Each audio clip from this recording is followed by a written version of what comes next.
A favourite pastime of globalists and leftists is to look down upon stupid, evil, ignorant Brexiteers for making the UK leave the European Union. Now, while they do have a point in there that after Brexit nothing really changed, the globalist system just simply doubled down and we've had even more mass immigration than before. Despite that, however, I do sympathise with any country that wishes to leave the EU, and that's because the EU is just an organisation that enforces liberalism across the continent. A case in point is organisations like the European Council on Foreign Relations. They have a close relationship with the EU.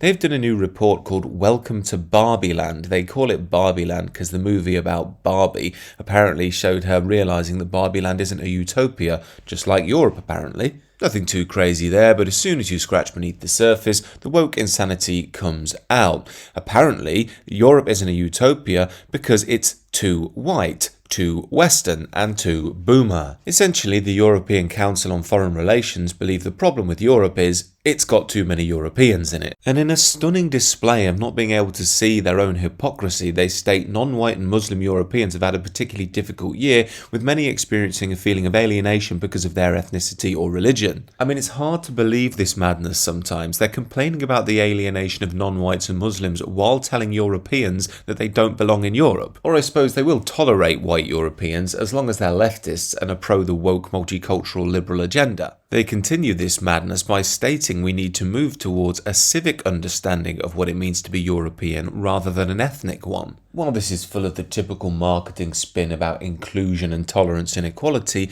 these people are actively telling the Europeans that they don't have a homeland anymore. They state quite unbelievably that political parties should diversify their membership. We should reject an ethnic conception of being European and fill the civic conception with substance. Now, I try and be quite charitable when exploring these things on these channels and think most people are just stupid and naive, but this is actively evil. You would never do this to the Africans. It would be a horrible thing to do to any group to tell them that they don't have a homeland. They have no ethnic connection to the region that they're from. But this is globalist liberalism in a nutshell. It wants to remove people from any sense of soul, any sense of community, any sense of home, any sense of being a people, and replace that with Homo economicus, a soulless, heartless being who only really has a brain, and a brain full of leftist ideology. But as I've said before, these sorts of things are actually good for Europe, because more and more Europeans are waking up and realising that our globalist elites